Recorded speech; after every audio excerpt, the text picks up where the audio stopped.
तब गोपियां इनको नामकरण करती हैं गिरिराज जी का। बोले क्या है इनका नाम? बोले श्री हरिदास वर्य।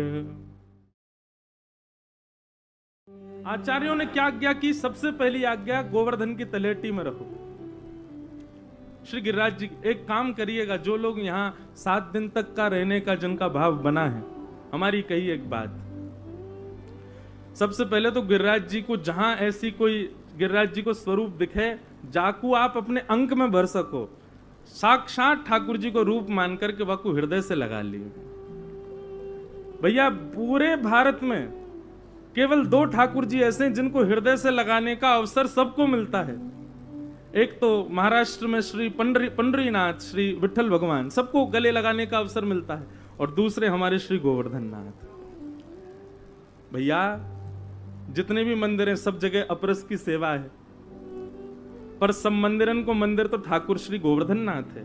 जो लोग शिकायत कर रहे हैं कि हमको बिहारी जी दर्शन ना भय, मैं तो भैया एक और आपको युक्ति बताऊं, जन्माष्टमी पे इतनी भीड़ हो गए मंदिर में जाना पावे, अक्षय तृतीया पे इतनी भीड़ हो गए मंदिर में प्रवेश ना कर पावे, ऐसे ऐसे उत्सवन पे इतनी भीड़ वृंदावन में हो गए, वास्तव में कहा करो गाड़ी उठाओ सीधे गोवर्धन आ जाओ, और यहाँ श्री गिरिराज जी को श्रृंगार करो और श्रृंगार करके भोग पधराओ, उन्हीं को अपने हृदय से लगा लो। क्या ये साक्षात ठाकुर जी नहीं है? साक्षात ठाकुर जी। तो सबसे पहली आज्ञा कहां रहो? बोले तलहटी गोवर्धन की रहिए। फिर दूसरी आज्ञा देखो, तन पुलकित ब्रज रज में लोटत, तन पुलकित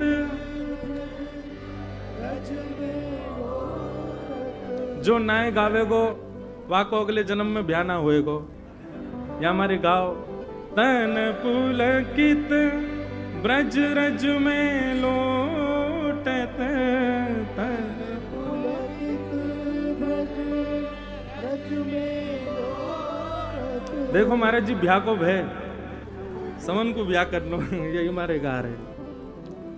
श्री गोविंद कुंड में नहीं है तलहटी, गोविंद कुंड में नहीं। सबसे पहले तो गिरिराज जी में रहो, और दूसरी आज्ञा तन पुलकित ब्रज रज में लोटत। आपके अंग प्रत्यंग, आपके शरीर में जितने रोए कूप हैं उतने रोए कूपन में ब्रजरज जानी चाहिए।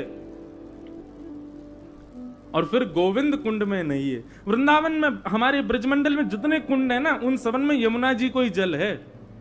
स्रोत तो ब्रजमंडल में यमुना जी हैं, तो गोविंद कुंड में जाओ, चाहे आगे के और यहाँ पर आगे कई सारे कुंड हमारे गोवर्धन में हैं, ये सब कुंडन में जल तो श्री यमुना जी को ही है।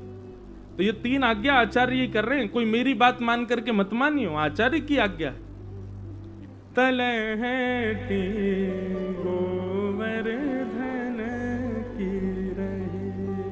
तलहटी गोवर्धन की। और फिर अंतिम आज्ञा। वैसे आज्ञाएं तो अनंत हैं, पर रसिक जनन को भाव है। मुझे ये बात इतनी प्रिय लगती है, आप श्री राधा रमन जी से अपने हृदय की बात कहो, श्री बिहारी जी से अपनी हृदय की बात कहो, लेकिन कभी कभी ऐसा मन में भाव आ जाए, इतने सारे लोग हमारी सुन रहे होंगे कि ना, पर गिरिराज जी में तो भैया कोई एकांत कुंज देख ले, कोई एकांत स्थान हो गिरिराज जी के पास में, तलेटी में जाकर, अच्छा तलेटी में ऊपर मत चढ़ जाइयो, नहीं तो मोह मारेंगे ब्रजवासी, यूं कहेंगे दारी के तू सबन को यहाँ चढ़ाए रहो, ऊपर मत चढ़ियो।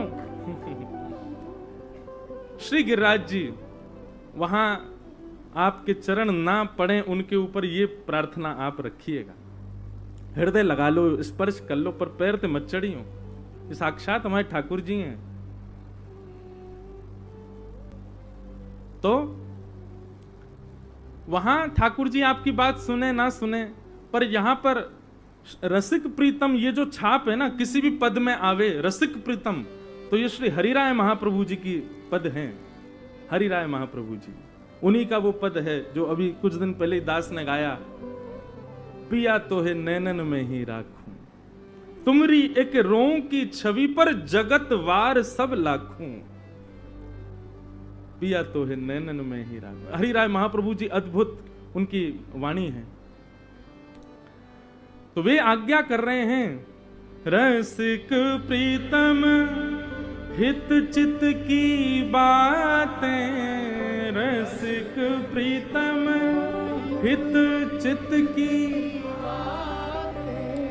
श्री गिरधारी जिसो कहिए तलहटी गोवर्धन की रही।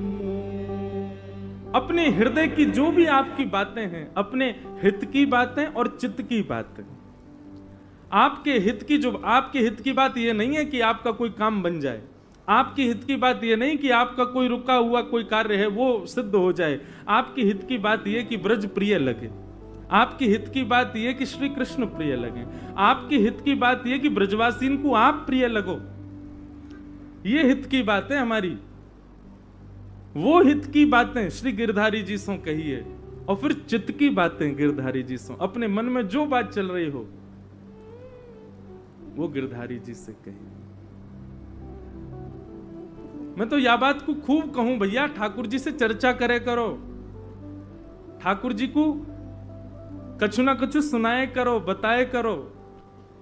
जाने भी ठाकुर जी को पायो है ना, वो गा के ही पायो है, सुना के ही पायो है। बिना सुनाए बिना गाए ठाकुर जी कभी नहीं मिलेंगे। 24 घंटा सेवा करते रहो ठाकुर जी की, जब तक वो डट के बैठ जाएं और तुम डट के उनको कछु नहीं सुनाओगे तब तक ठाकुर जी नहीं रीझेंगे। इसलिए अंतिम आज्ञा यही है, सबसे पहले तो गिरिराज जी की तलेटी में रहो, दूसरी बात ब्रज की रज में रहो, तीसरी बात यमुना जी में स्नान करो, जलपान करो, यहाँ के कुंडन में स्नान करो, और फिर इन सबन से शुद्ध है करके रसिक प्रीतम हित चित की बातें, रसिक प्रीतम हित चित की बातें, श्री गिरधारी जिसो कहिए तलहटी गोवर्धन की रही। भैया ऐसे हमारे श्री गिरिराज जी हैं। आपको श्रीमद् भागवत जी में एक नाम दिया गया है, और वो नाम गिरिराज जी का किसी और ने नहीं, ब्रज की गोपियों ने रखा है। और वो क्या है? जा परंपरा से हमारे चित्र विचित्र महाराज जी हैं, वह परंपरा के जो आचार्य को नाम है वही नाम श्री गिरिराज जी को है। आपके आचार्य स्वामी श्री हरिदास जी महाराज, और ये हरिदास नाम को सबसे पहले उच्चारण ही गोपियों ने किया है। और किसके लिए किया है? श्री गिरिराज जी। यही मारे आप गिरिराज जी बस गए हो। श्रीमद् भागवत में एक बहुत सुंदर गीत है, वेणु गीत। वहां वेणु गीत में गोपियां कहती हैं, श्री राम कृष्ण चरण स्पर्श प्रमोद। इतना सुंदर वर्णन है, मैं अद्भुत क्या बताऊं। गोपियां कहती हैं, अरे अरे देखो तो, ये राम यानी कि श्री बलराम जी, ये राम और कृष्ण दोनों भ्रमण करते करते, जैसे ही वंशी का नाद करते करते, कुंज निकुंजों में भ्रमण करते करते जैसे ही गिरिराज जी पहुंचे हैं, तो गिरिराज जी पहुंचते ही जैसे ही तलहटी में अपने चरण का स्पर्श कराया, चरण स्पर्श कराते ही गिरिराज जी इतने प्रमोद में भर गए, इतने आनंद में भर गए। तो जिस प्रकार अत्यंत सुखद स्पर्श से रोंगटे खड़े हो जाते हैं, ऐसे ही श्री राम कृष्ण के चरण के स्पर्श से श्री गिरिराज जी के रोए खड़े है गए। तो गिरिराज जी में दिखने वाले जितनी भी वृक्ष वल्लरियां हैं, ये कोई सामान्य वृक्ष नहीं है, श्री ठाकुर जी के चरण स्पर्श से प्रकट हुए गिरिराज जी के रोए हैं, ये जो हमको दिखाई दे रहे हैं। और तब गोपियां इनको नामकरण करती हैं गिरिराज जी का। बोले क्या है इनका नाम? बोले श्री हरिदास वर्य, हरिदास वर्य। पहले तो हरिदास कहा, तब दूसरी गोपी बोली हरिदास तो सब हैं, ये कौन है? बोले हरिदास वर्य। हरिदास वर्य के दो अर्थ होते हैं। एक अर्थ तो हरिदासों में अग्रगण्य, हम सब हरिदास, और हमारे आगे हमारे स्वामी मॉनिटर, या ऐसा कहो हमारे निर्देशक कौन है? श्री गिरिराज जी। तो पहला अर्थ हरिदास वर्य का, हरिदासों में जो श्रेष्ठ हैं वो हरिदास वर्य। और दूसरा अर्थ हरिदास वर्य का क्या है? जो हरिदासों को हरिदास बनना सिखावे, वो श्री गिरिराज जी। मैंने कितनी कथाओं में निवेदन किया, और आज तो मैं खुल के निवेदन करूं, अब 7 दिन तक वो निवेदन ही करना है। भैया, यदि वास्तव में जीवन में हरिदासत्व चाहते हो तो सबसे पहले गिरिराज जी की शरण ग्रहण करो। श्री गिरिराज जी की कृपा के बिना आप श्री ठाकुर जी और श्री जी के दास नहीं बन पाओगे। क्यों? मान रहित करते हैं श्री गिरिराज जी। कोई कितना बड़ा व्यक्ति आ जाए, गिरिराज जी की परिक्रमा लगाओ, चाहे लेट के लगाओ, चाहे चल के लगाओ, कैसे भी लगाओ, गिरिराज जी की परिक्रमा पूर्ण होते होते उसका मान नष्ट हो जाएगा। और मान नष्ट होने का प्रमाण क्या है? वो रोने लगेगा, हे गिरिराज बाबा जल्दी पूरी कराओ, अब कितनी और रह गई है, लेक और रहेगी, बस बस। और मैं तो बहुत बड़ो आनंद ले चुका हूं यहाँ पे। 6 महीना में दंडवती पूरी करी मैंने, वो तो सबन ने पता है कैसे करी मैंने। वैसे लगे तो मुझे 16 दिना है, पर 10 दिना, फिर वाके बाद 6 महीना बाद फिर 6 दिन और, तो 16 दिना में पूरी भई दंडवती। श्री गिरिराज जी मान रहित करते हैं। नहीं तो आप देख लीजिएगा, किसी माननीय व्यक्ति को जिसको अपने शरीर का, स्वरूप का, ऐश्वर्य का, यश का, किसी भी रूप का मान हो, उसको गिरिराज जी लेके आओ, परिक्रमा लगवाओ। आधी परिक्रमा बाद ही नहीं महाराज बोल जाए, या तो छोड़ के चलो ही जाएगो, और पूरी करेगो तो फिर रोने लगेगो, हे गिरिराज बाबा कृपा करो, तुम्हारी शरण आए हैं, हे गोवर्धन नाथ, बस अब बचा लो।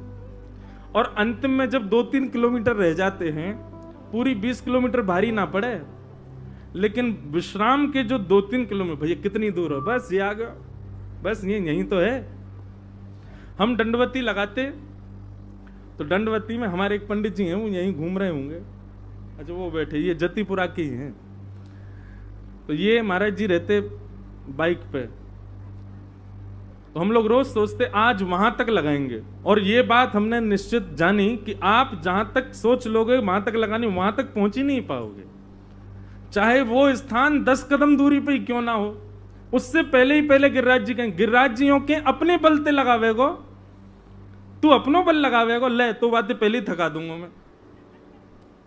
यहां तो भैया भूल जाओ, मेरो कछु बल ही ना है, हे गोवर्धन नाथ आप कृपा करो।